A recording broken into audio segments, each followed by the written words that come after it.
Susan's Plague by Rick Chisholm. Sean stared out the picture window, peering across the glistening, rain-slicked street at the empty playground. A portrait of urban blight. It was the only thing out the window that wasn't concrete and glass. So, when he stared out the window, he stared at the park. That ugly, forsaken park. He rubbed his burning eyes and yawned. Lately, he found sleep to be elusive. When things were quiet, his mind would race. It was irritating. He noticed a figure in the window of a nearby high-rise. He watched for a moment before the light source extinguished, and he could no longer tell if someone was there or not. He couldn't tell if it was mutual curiosity or coincidence. The high-rise was a gray, sullen beast of a building, stained concrete and boarded windows 80 floors high, much larger than his. Far older as well. The rent was low, the crime was high, and the occupants had few alternatives that were any better. A burning shoe, thrown from another darkened window, caught his attention. Sean's laurel green eyes followed it down to where it disappeared from view in the adjacent lot. He waited for the fire to catch. To his relief, it didn't. To his greater relief, this time, it wasn't a body. The desolate and unkept park was largely unused by children at least. It was, however, a mecca for illegal activity. Sean himself had noticed the authorities of a dead body more than once. It was certainly no place for children, day or night. A rusty merry-go-round sat dormant while sun-faded plastic swings danced at the end of their chains, tossed about by a stiff, cold wind. The overgrown grass, weed and thistle, were beginning to brown as the days wound their way through October. He watched a couple prostitutes trying to seek refuge from the rain under the eaves of a shuttered cantina. They huddled close, appearing to share a stem hauler, a cheap and popular drug with skin traders. Although they would be clearly visible from the pole-mounted sensor across the street, there would be no authorities dispatched to this neighborhood. The Corps' veritable panopticon, ever evident as a glint of a passing quad rotor, caught Sheen's eye. The drone hovered for a second near the woman, likely running a quick ID scan. It was hard to discern through the drizzle, but he could have sworn it turned and pointed straight at his window before darting off. Damn drones. Sean drew a shape on the glass, and instantly it became opaque. He tried to push the paranoia to the back of his mind and to focus on something else. Of course, there wasn't a hell of a lot going on in his life to focus on these days. He made another gesture on the wall, and it sprang to life as a 2-meter wide display. News 1, Sheen said, setting the channel. Volume 14. He crossed the room and sat himself in a maroon, synthetic, leather armchair that groaned as it took his weight. He reached for a can on the nearby end table and took a slow sip. He admired the ring of condensate left on the table and made a mental note to get some coasters. The news broadcast showed an aerial view of twisted, smoking wreckage, some of it still ablaze. The fiery gaping maw of a tunnel entrance belched a rolling black cloud that swirled high above the immense, castellated wall, through which the tunnel passed. A black, sooty scorch mark ringed the entrance, like a dark corona. It appeared that an explosion occurred just as the first car of the maglev passed into the core. The voiceover described the scene. How it failed has yet to be determined. What we can tell you at this point is that there was a large detonation of an unknown source that occurred at around 17:33 this evening as the transcontinental Route 10 maglev entered the core perimeter. The maglev was entirely derailed as it passed through the wall. A large portion of wreckage still remains outside the perimeter.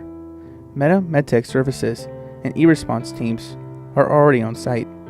The level of kinetic damage seems to indicate the maglev had also not decelerated to subsonic velocity prior to approaching the core, as they are designed to do. Eyewitnesses further confirm this is as they reportedly heard nothing before the explosion.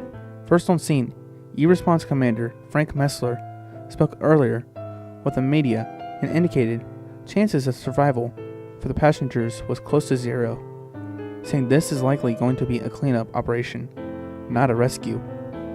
As the voiceover continued, the camera seemed to pan rather aimlessly across the nearby urban landscape before becoming entirely erratic,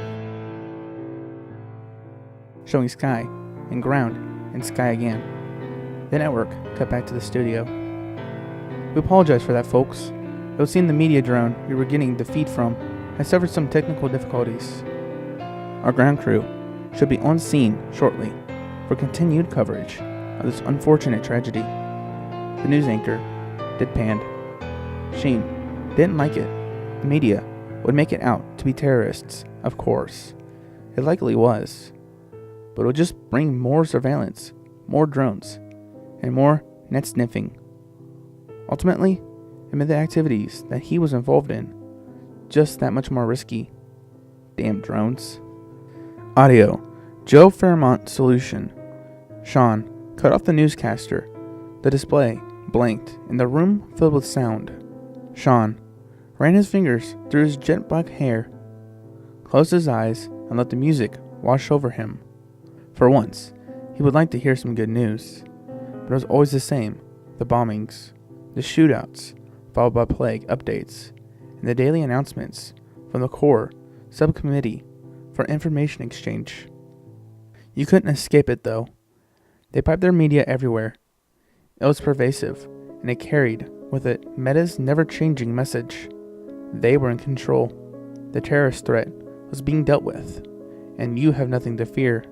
Go shopping. Like many people, Sean had his doubts. There was always something to fear, and it wasn't always the terrorists. It was too much to think about. Not sleeping makes even the simplest thoughts nebulous and vexing. He was working the night shift at the hospital tonight, and that usually gave him plenty of opportunity to think.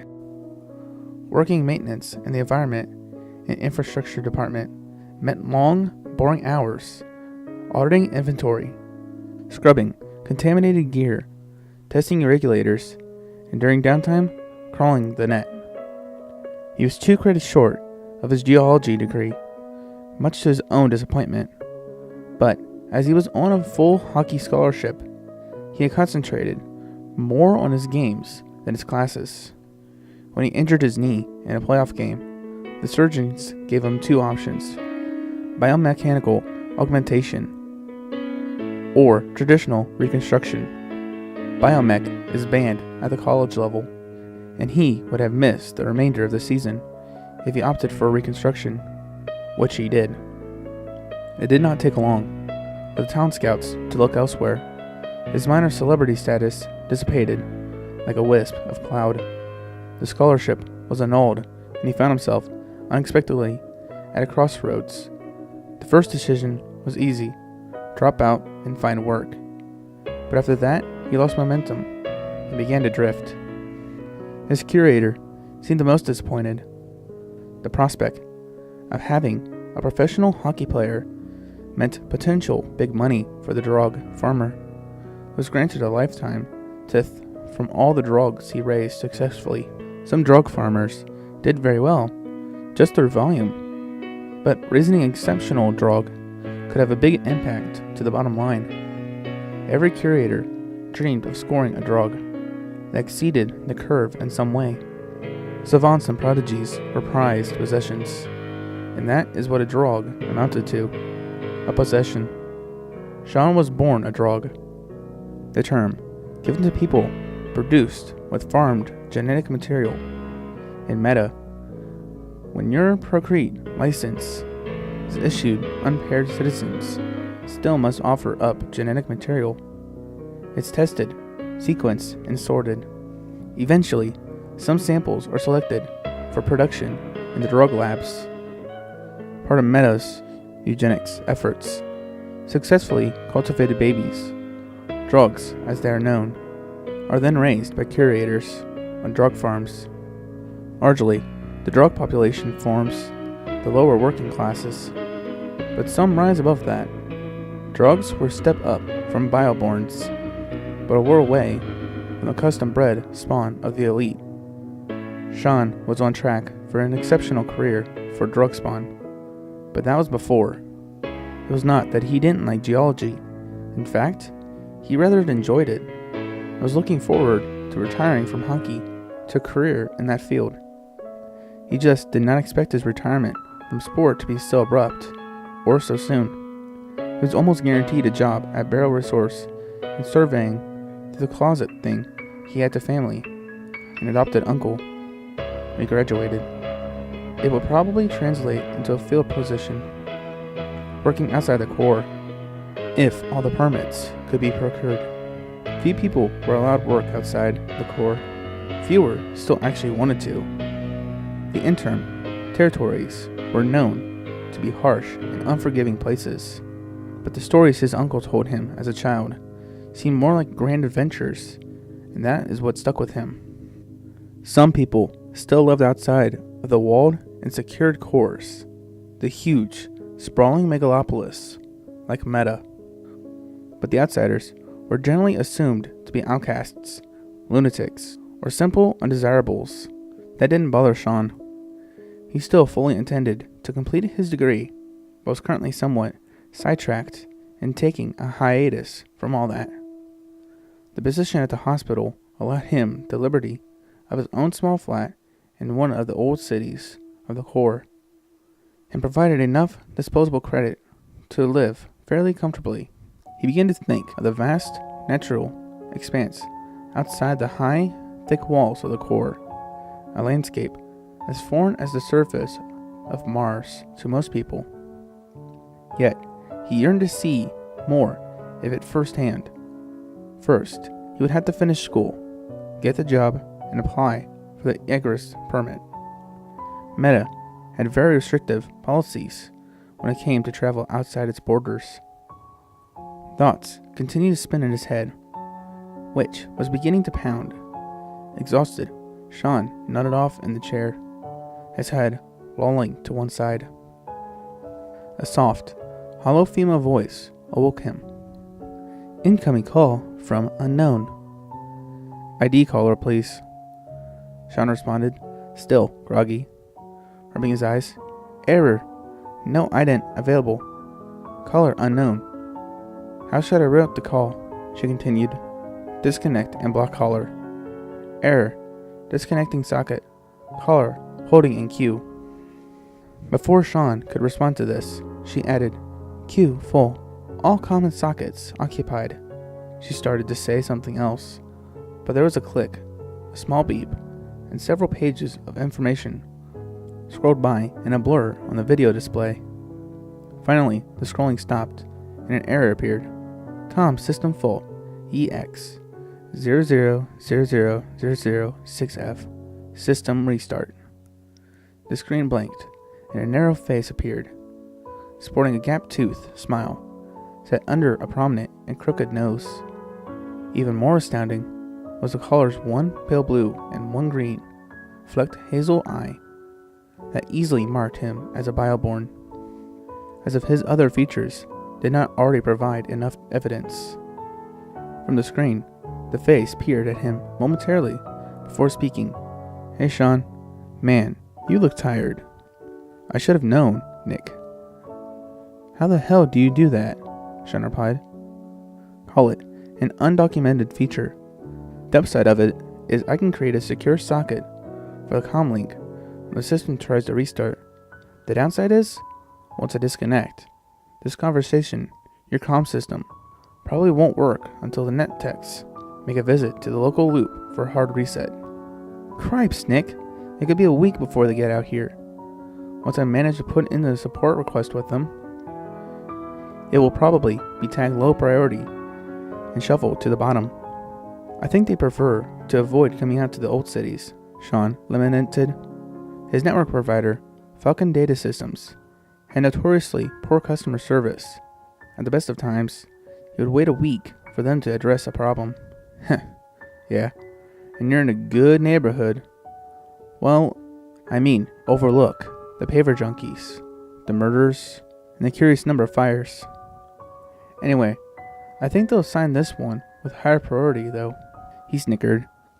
Something about the way Nick said that, or perhaps the dumb grin on his face, something made Sean suspect this was not going to be good. Don't tell me the whole building is down. He started sheepishly. It's the entire subnet. Maybe a couple blocks. I suspect the techs are on the way already. Frang, Nick. Are you out of your franging head? You can't just go and take an entire subnet down. What if they track it here? They won't. They can't. No need for expletives. Calm down. This is what I do. Can't you just contact me in a normal manner? Too risky. I need the entire secure channel. I know you don't completely buy into all this. My conspiracy. The plague. The core. Whatever. But we are onto something. I know it. And I think you know it too. Even if you aren't willing to admit it. I think we're getting close to some useful information now. And I think they know something is up. They know someone is snooping. Luckily, it's not just us. But Mist and the NetSec teams are all over the place. On the net and out in the old cities. We're just lucky with Red Saber doing their thing. It gives us a bit of smokescreen. Did us a favor blowing up that Meglev tonight. People died, Nick. Sean cut him off. I know. They came out wrong. I'm just saying, with that sort of thing going on, it helps us. We can't be too careful now. There's a lot at stake. I've got new mods for the net pods. Better security, vidcoms, messaging. Miller has them. He'll get one to you as soon as possible. Okay, sounds good. Look, I gotta get going and catch the Lev to work. I'll be seeing Miller at Wilshmer's Saturday night after we get a chance to chat and to get the upgrade. I'll touch base. Wait, I also hit on a big more information on the drug farms. Nothing on your gene donors. Sorry, but there's a project running called Steep Incline that was in operation around the time of your birth. Drugs aren't born. Yeah, right. Just us bio freaks. Well, time of your creation then. Anyway, seems this project was some high-level stuff. Most of the information is very locked down. But I did discover the names of a couple of the scientists involved. So, I'm working on that angle. Thanks, Nick. I appreciate the effort. Sean truly did. Being a Drog, he felt a special kinship with Nick. Although Drogs, in general, felt they were superior to the Bioborn. Sean was an exception. Roger that. I got reams of data to plod through. Something weird is going on out there, and it's really got my curiosity piqued. We'll talk soon. Bye, Nick. The line disconnected, and Sean stood there for a bit, looking at the error message on the screen. He liked Nick well enough, but he did feel Nick was getting a bit carried away with his whole plague conspiracy thing. He did not like it that their activities were getting mixed up with those of the terrorist factions. It made him uncomfortable. Just one more thing, keeping sleep at bay. They were not out there killing innocent people, blowing up Levs, kidnapping core officials, or anything like that. They were just trying to dig up information on Susan's plague. That's all. Sean reasoned, trying to justify it. Deep down, he knew that the powerful and Meta would not suffer the scrutiny of any citizen or group thereof. It was a treacherous pastime, yet he could not quite bring himself to give up on it either. Sean grabbed a technical jacket off the back of a chair and headed out the door. Secure level 2 on egress. The door swung shut behind him. He could hear the locks engaging as he walked down the hall. He took the stairs. It was only 2 levels down to the street. You would have to take the mag tonight. His zip sled was in the shop for an overhaul. Down on the street, the poorly lit mag stop stood empty. Various detritus, driven by the wind, had collected inside and swirled around in little eddies on invisible currents. Sean perched himself on the bench and noticed an odd little drama playing out down the avenue. One of the Core Works robotic street sweepers was plodding along, half on the street, half on the sidewalk. Two engineers jogged along, trying to catch up. The sweeper would slow to a halt until the engineers caught up to it and tried to access its data port, whereupon it would jerk to life again and shudder and putter another 20 meters down the street. The third time around, the second engineer, a rotund, middle-aged, balding man, who by now was sweating profusely and breathing hard from the pursuit of the wayward robot, called out to the other, younger, thinner man, "Hey, when you catch that piece of crap, just initiate a power down. We'll get a tow vehicle to take it in. I'll go back and fetch the van." He turned and trundled back down the street, dabbing his red face with a handkerchief. "Okay, Chief," the thin engineer called back over his shoulder. The robot was now butted against a lamppost, doing a rather weak burnout. All its lights blinking away, klaxon blaring. Sean couldn't help but laugh. The engineer finally caught up to the wayward automaton and managed to access a small panel on the rear quarter to initiate the shutdown process. As expected, the machine powered off, right there on the sidewalk, nearly directly across the street from the mag stop. "Renegade bot?" Sean called across the street. The engineer swung around, surprised that someone else was out on the streets. "Yeah, this one seems to have a real mind of its own," he called back as the other engineer pulled up with the van. "Tow vehicle has been dispatched," the balding fellow informed the other. "We should pull the logs to get a head start on the diagnostics." "Yeah, good idea. Hand me the tablet." The younger engineer hooked the tablet up to the data port and started to offload the logs. Almost immediately, he cried out, "Shit, what the frang?" as he tapped the tablet furiously. "What's it doing?" the older man inquired. "I don't know. I was getting the logs, and then they started disappearing off the tablet as fast as I was getting them. Now the damn thing is locked up." "Let me see that." The senior engineer snatched the tablet away from his inferior with a scowl, certain the younger man had done something wrong. Sean was quietly enjoying the show as the Magpod pulled up. It was a Davis 1040, which was a relief to Sean. Lately, this route seemed to have mostly KLI pods, and although the Kent Linear Industries pods were newer, the 30-year-old Davis were far more reliable. Sean had been late to work several times in the past month, and every time he came down to riding a KLI. The pod was the size of a small car, shaped like a prolate spheroid with blunted ends. Gull-wing doors lifted high to allow easy ingress and egress. The interior was plain and functional, not at all like the posh transcontinental maglevs. 2 sets of seats, 3 wide, sat back to back, facing fore and aft. Sean climbed into the empty pod and took the farthest forward-facing seat. Buckling in, he took one last look at the engineers, who were staring incredulously as the automaton had restarted itself and disgorged its entire waste container on the sidewalk. He left the stop, leaving behind the cursing engineers, the swirling litter, an odd street sweeper. Being one of the old city loops, this particular mag was in a sorry state, somewhere between dilapidated and broken.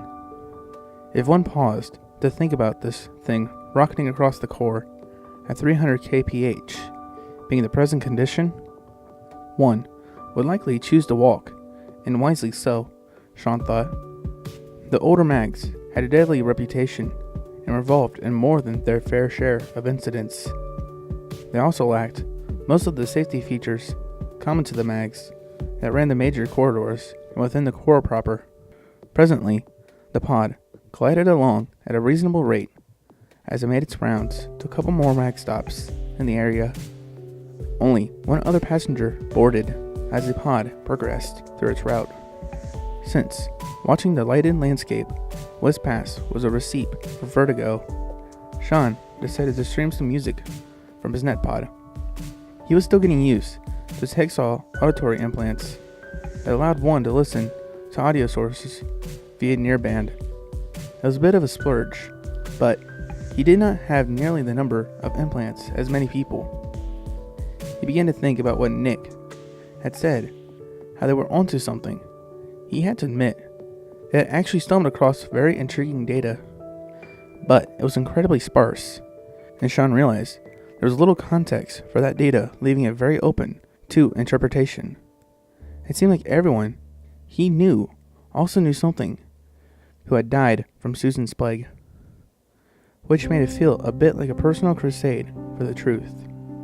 Nick seemed particularly invested, but as far as Sean knew, Nick had never lost anyone close.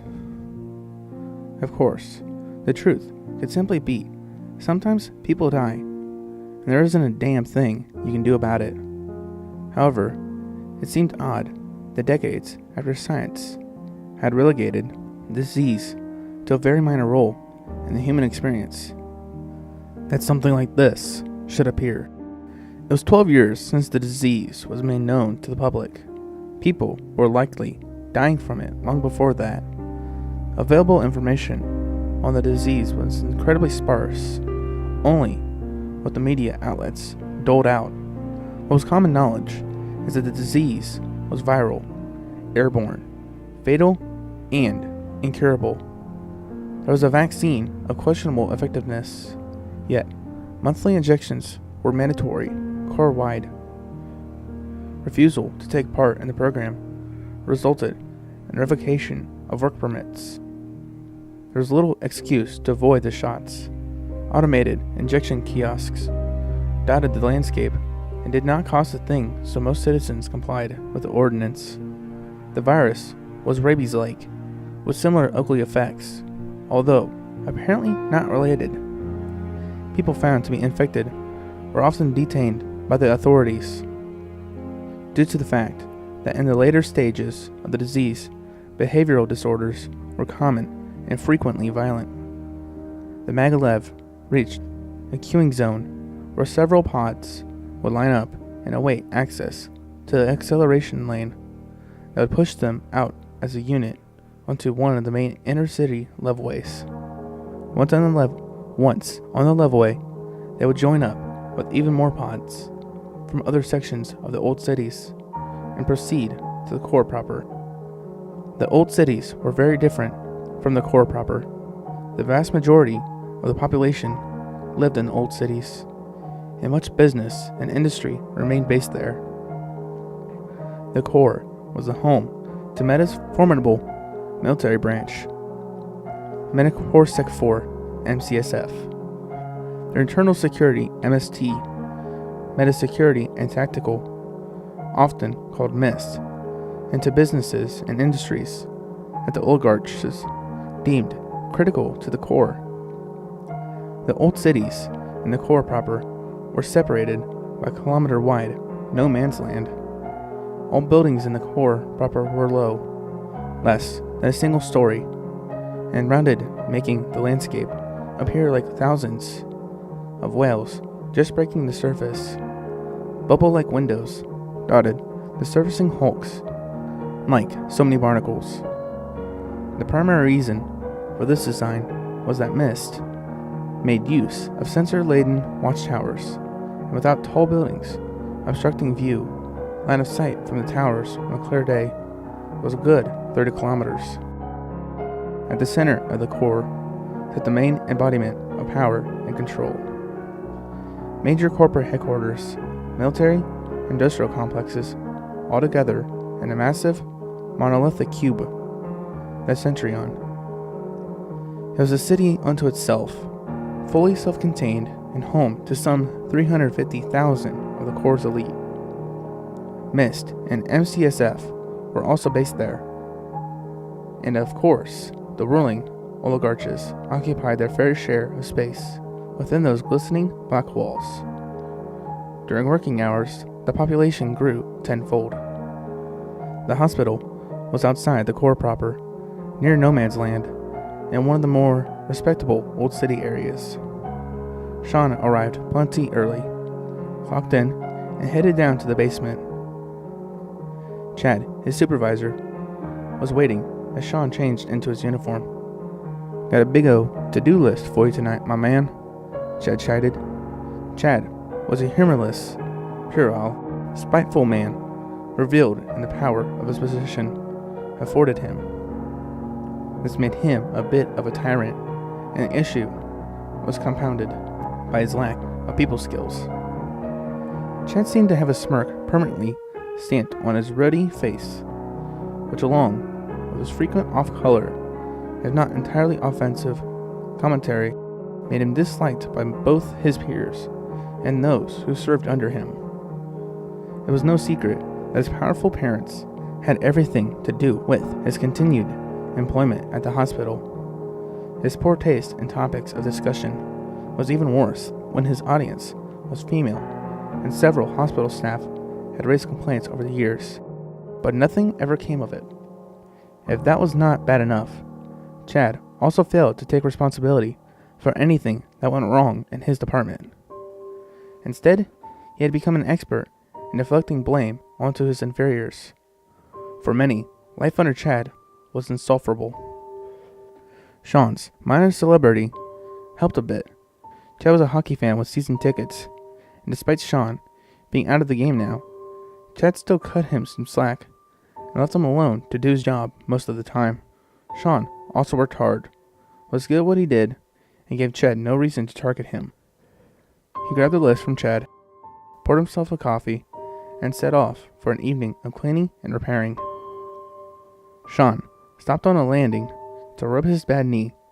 He often took the stairs in lieu of the elevators for a little extra exercise.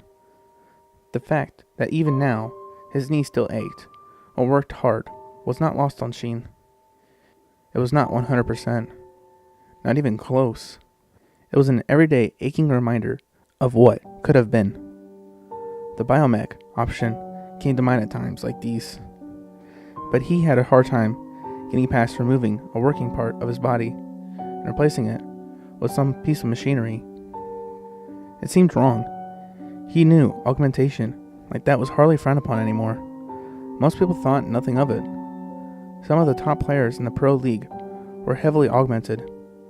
Much of the population was already genetically tuned at conception, and many opted for additional enhancements.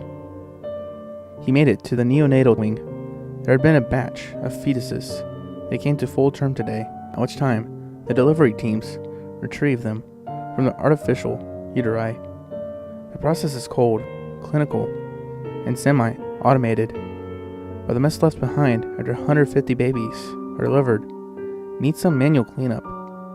The lab then requires total sterilization before it could be set up with a new batch.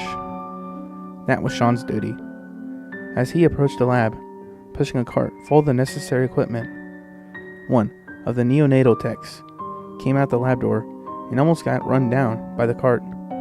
"Whoa!" Sean yelled, struggling to bring the cart to a full stop before colliding with a startled man, who awkwardly dodged to one side. "Hey, sorry about that," he replied. The man was still dressed head to toe in the sterile, white suit that the techs wore. "I thought the lab was empty," Sean started to explain. "I can come back." "No problem. We had a fetus TOE terminate on extraction. I was just pulling some samples for the report." "No, really, I can come back if you like," Sean offered, hoping for a reason to put off the inevitable. No need. I'm all set. The room is yours." With that, the tech continued down the hall and disappeared around the corner. "Ugh," Sean said aloud. It did not happen often, but sometimes a full-term fetus would just crash when extracted. There were no extraordinary measures performed.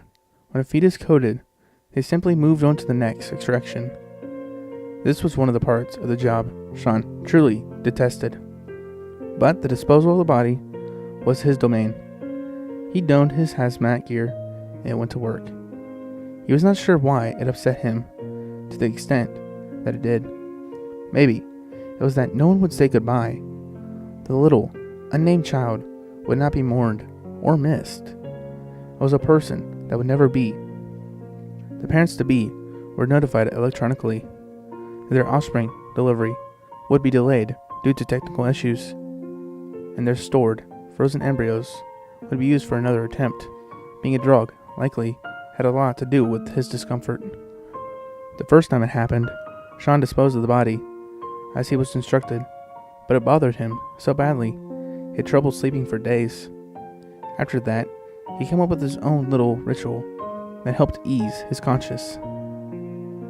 As he swaddled the tiny infant, he marveled at the perfect tiny fingers and toes. So small, he thought. He often took notice of the missing CIT reports, which were implanted shortly after birth. It was an unalterated, unmodified, unenhanced human, except for the designer genes. He began his ritual, first cleaning, then swaddling the infant. Or, as it would later read in his log file, human stage 1, defunct. Holding the little linen wrapped body close to him, he rocked. It was involuntary. He found himself holding onto this one longer than most. He couldn't help feeling that everything in the world was somehow wrong. He obsessed over the tiny fingernails and perfect little ears. Or the world would be less beautiful without you. Goodbye, he whispered, placing the little body in the incinerator chute. It slid into the darkness in perfect silence. A human never being. Sean composed himself, left his cleaning gear, and headed for one of the rooftop patios to get some air. It pained him that he was far more upset than the parents would be. The patio was empty, except for an old man in a wheelchair, off in one corner. It was not the first time Sean came across a dementia-suffering patient, far from where there should be. But before Sean could speak, the old man said, "This ain't the world it used to be." The comment took Sean aback, and it took a second for him to respond, "No, I suppose it isn't," which he felt was the safest response, since he was unsure if the old man was in his right mind. The man wheeled his chair around, revealing a frail, wrinkled, and entirely bald man who appeared to be almost sinking into the chair. Despite the age-ravaged body, he seemed keen of mind as he continued. "Do you know your history, son?" "Took a few classes in school, so I know a bit. If you took it in school, you likely know less than you would otherwise. What they teach you in schools isn't history, it's crap. Tell me, what did they teach you about the past ages?" "Not much. They don't go that far back. My professor said that they know very little about the time before the interval." "That's horseshit," the old man erupted. The phrase seemed odd to Sean. "They taught the same crap when I was your age.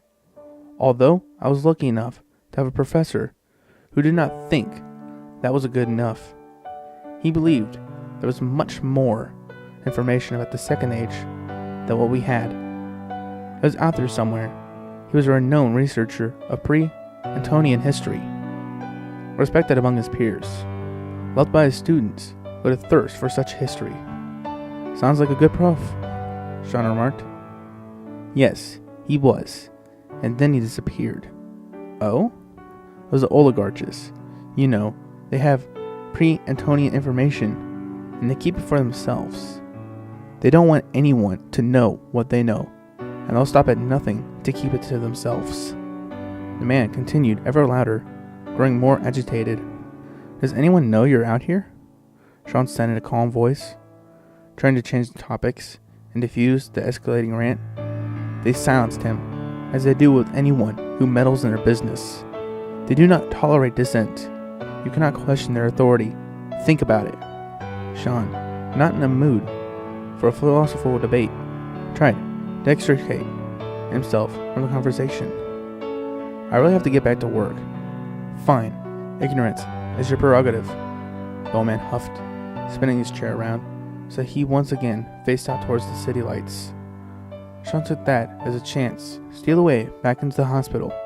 As he headed back to his work, he passed an orderly. "Is Mr. Anderson out there?" he asked. "Old guy in a wheelchair?"